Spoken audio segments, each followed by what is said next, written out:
Hi there. I am Julia Kelly, the historical mystery author and author of the Evelyn Redfern series. I'm very excited because today I'm actually able to do something a little bit special, which is that I'm going to be able to share with you a live reading by me of the first chapter of the next installment in the series, A Dark and Deadly Journey. So this is the first time that I'm actually going to be sharing this. I haven't released this anywhere else online, and I haven't done any readings or anything like that. So this is a good opportunity to do something a little bit different and say thank you very much for following the series along, and then also, of course, reminding you that if you haven't pre-ordered your copy of A Dark and Deadly Journey, this does come out at the end of September, September 23rd, in hardcover, in audiobook, and in ebook. And I think you're really going to love it. It's book three in the series. It's been a huge amount of fun to write. As you can see, clearly this is my favorite cover. It's got the nice references to Casablanca, which tie in very nicely to the story in general because I've actually sent my characters, Evelyn Redfern and her partner, David Poole, out of the UK where they've been investigating crimes and solving murders during World War II, and they actually are off on a big adventure to Portugal to try to find a missing informant for British intelligence. So all of that unspools over the course of this narrative. But to start us off, I thought I would read the first chapter, which deals with another aspect of Evelyn's life, which is more of her family life. So just as a heads up, if you haven't read Betrayal at Blackthorn Park, which is book two of the series, you're in luck because that comes out in paperback on September 16th.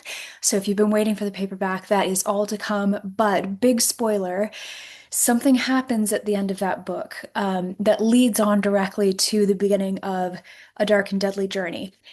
It's a pretty big one, a pretty big spoiler if you haven't read yet. So I just wanted to give you a heads up that if you haven't read Betrayal at Blackthorn Park, I highly, highly recommend, putting a pin in this, stopping, coming back to this video at another time, once you've had the chance to actually go ahead and read that, because it will kind of spoil the end of Betrayal at Blackthorn Park as we get into the beginning of A Dark and Deadly Journey. So that's the caveat. You've all been pre-warned. Now I'm going to go ahead and read you the first chapter of A Dark and Deadly Journey. Just as a reminder, I am an author. I am not an actor. I'm not a voice actor.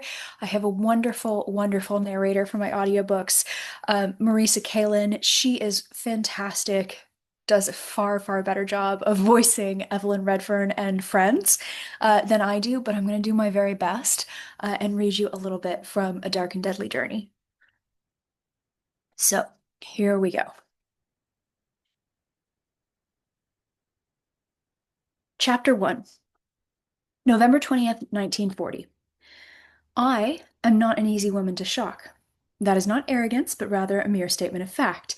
After all, given that I spent my childhood raised in the bosom of somewhat bohemian, always decadent Parisian society, and then at the age of 22 became a field agent for a government department investigating intelligence breaches during the war, there aren't many things I haven't encountered along the way. However, I can unequivocally and unashamedly say that when I found myself in possession of a safe deposit key and the address for its corresponding box written in invisible ink, I was stunned. The fact that it had been sent by my estranged father weeks earlier from Portugal, if the stamps on the envelope were to be believed, only added to my confusion. I sparked my silver lighter and held the flame near enough to the seemingly blank paper to reveal Sir Reginald's clandestine message. London Safe Deposit Company, Lower Regent Street, Box 5297. I supposed that it was possible that my father had a safe deposit box in London. However, why, after nearly 5 years of silence, would he write to me about it, and in invisible ink, no less? After all, as far as I knew, my formidable Aunt Amelia conducted all manner of business on her brother's behalf. If he should send a key to anyone, surely it should be her. I flicked the lid of the lighter closed and then opened my hand to look at the key I'd held since it slid out of the envelope into my palm. It glinted in the overhead light of the boarding house bedroom I shared with my best friend Moira. Well, I might be flummoxed as to why my father had sent me both the key and the address, but one thing was clear. I had every intention of going to the London Safe Deposit Company to find out what was inside box 5297. I stuffed the key and the note back into their envelope and then dropped them into my handbag along with my lighter. On went my hat, and out the door I went. As I descended the stairs, I held my breath, hoping I wouldn't come across one of my fellow boarders, who would inevitably fuss over the, quote, cycling injury I told them I'd sustained when I returned from to our Bina Gardens boarding house with a limp. Even 3 weeks on, I could still feel a faint tug where a doctor had recently removed the stitches from the gunshot wound I'd sustained while apprehending a killer who had dispatched two prominent men at Blackthorn Park, a secret government weapons facility. The fact that the traitor had managed to graze me at all left me more than a little grumpy. I hadn't minded lying to most about how I'd ended up bandaged and with a temporary limp, but it had hurt to tell the tale to Moira, even more so when her usual serene expression pinched, lips tightened, and she stared at me a long moment before saying, "If you say so, Evie." My partner, David Poole, had warned me that life in the Special Investigations Unit could be a difficult one because the secret nature of the job meant I wouldn't be able to be truthful with the people I loved the most. I thought I understood the gravity of becoming an SIU field agent when I'd eagerly joined up 2 months ago, but I was beginning to learn how isolated an existence it could be. At the bottom of the boarding house stairs, I paused to retrieve my coat from the hooks in the entryway when a key rattled in the lock and Moira opened the door. "Evie, fancy meeting you here," she said in a cheerful tone. "How did your audition go?" I asked. She grinned, tossing her shoulder-length wheat blonde hair back. "I think the part is mine." "Moira!" I cried, throwing my arms around her in a hug. "Don't pop the champagne just yet," she said with a laugh as she returned my embrace. "If I've learned anything in this business, it's that nothing is a sure thing until the curtain rises." Moira had turned her back on the luxurious life of a society debutante in favor of her true love, acting. I knew her real ambition was Hollywood, but she was working hard for her big break, taking roles in every Ministry of Information film and West End plays she could while supplementing her half of our rent with a healthy modeling career. It was a misfortune that her last role, playing a debutante in a comedy of manners called Whoever Could Say, had fallen through when the producer failed to pay his debts and his theater was foreclosed upon. "I'm certain we'll be seeing your name in lights soon enough," I said. "Well, maybe not lights because of the blackout, but you know what I mean." She laughed again. "I do. Where are you off to?" she asked with a nod at my coat. I hesitated. Moira, more than anyone else, would know how I felt about my father writing to me. After all, she had been the first friend I made after he ripped me, still mourning my mother's death, out of my life in Paris and dumped me in a British boarding school. However, the mysterious nature of his note held me back. "I'm just going to make a telephone call."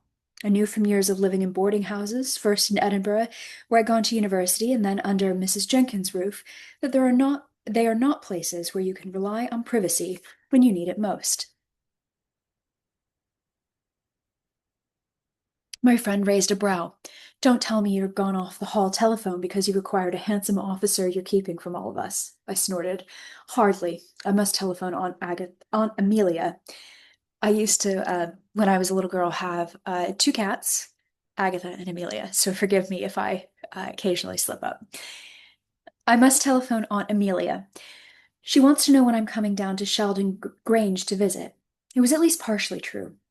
I was going to ring my aunt, and she always asked when I intended to visit her next.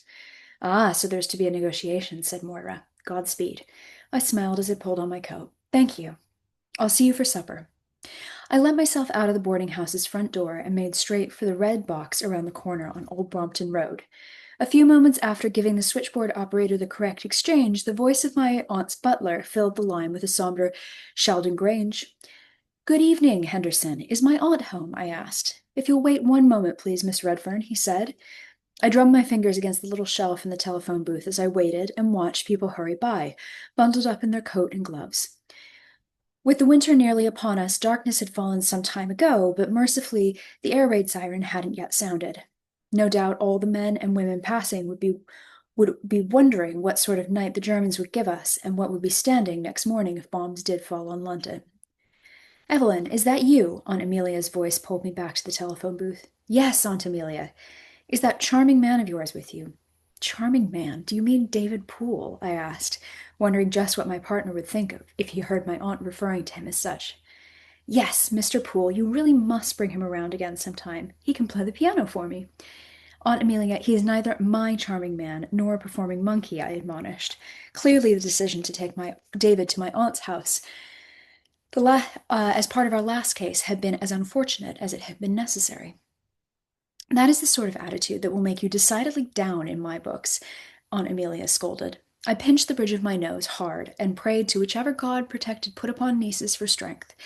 I had neither the time nor the desire to examine my place in my aunt's elaborate and frankly incomprehensible system of social ranking that declared people up or down based solely on her whim.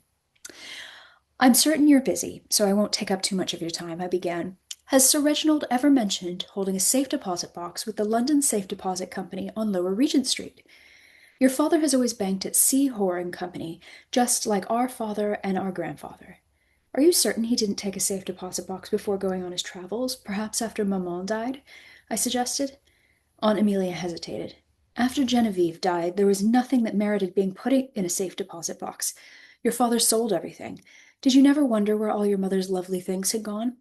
Of course he did, I said, rubbing at the sharp pang in my chest. I supposed I had known that, but I had been young enough that no one had ever really laid out the truth so explicitly.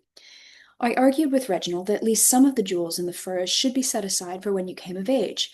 I had thought you might like to wear some of your mother's things during your debutante season, if I could secure an invitation for you to be presented at court, but your father would hear nothing of it. All I managed to salvage was Genevieve's watch and her pearl earrings. I felt for the bracelet of Maman's watch through my coat sleeve. I should have realized, I said. If I know my brother, he probably spent the lot of it on women, fast cars, and idiotic schemes that would land a less lucky man in an early grave. I'm very sorry, darling, Aunt Amelia said, her tone softening.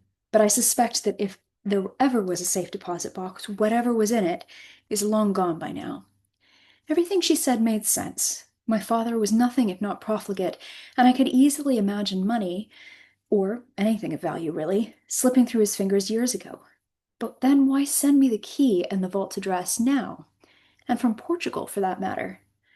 Why do you suddenly have all these questions about a safe deposit box? Asked Aunt Amelia. Moira, I lied automatically. Or rather, Moira's mother. Apparently, Mrs. Mangan has been trying to give Moira a few pieces of jewelry because she worries about the safe deposit vault being bombed. Aunt Amelia sniffed. Well, if your friend does accept them, you can tell her that she can keep them here, in the safe at Sheldon Grange. That way they'll be out of London. That's very kind of you, Aunt Amelia. Does Miss Mangan still wish to be an actress? I smiled, genuinely touched that Aunt Amelia had remembered what I had told her about Moira's ambitions. Yes, in fact, she had an audition today. She said it went well.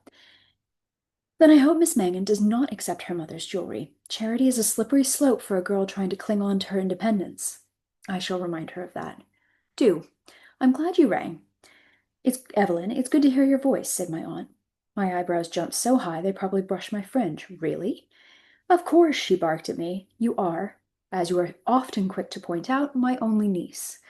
Then I will ring more often, I promised, finding I didn't abhor the idea. Come to visit me more often, she ordered, and bring that Mr. Poole with you. Goodbye. The call cut off abruptly, leaving me staring at the receiver in my hand. I shook my head with a laugh and then reached for my handbag for more shillings. This time, when the switchboard picked up, I asked for the London Safe Deposit Company. However, the line rang and rang until the operator came back on and asked if I wanted to continue trying. No, thank you, I said. I suspect they're closed for the evening. I hung up the receiver and then pushed out of the telephone booth to make my way back to Beena Gardens. The vault might be closed for the day, but the following morning I would be there as soon as the doors opened. So that sets up the beginning, the first chapter of A Dark and Deadly Journey. Again, as you can imagine from all of those mentions of Portugal and her father's letter, the story is going to be moving to Portugal. It's going to be moving to Lisbon, which was an epicenter of espionage during the war because Portugal was a neutral country during the war. But that didn't mean that it was without its ties to the war and that it wasn't strategically very, very important on both sides. So I hope that you are sufficiently intrigued.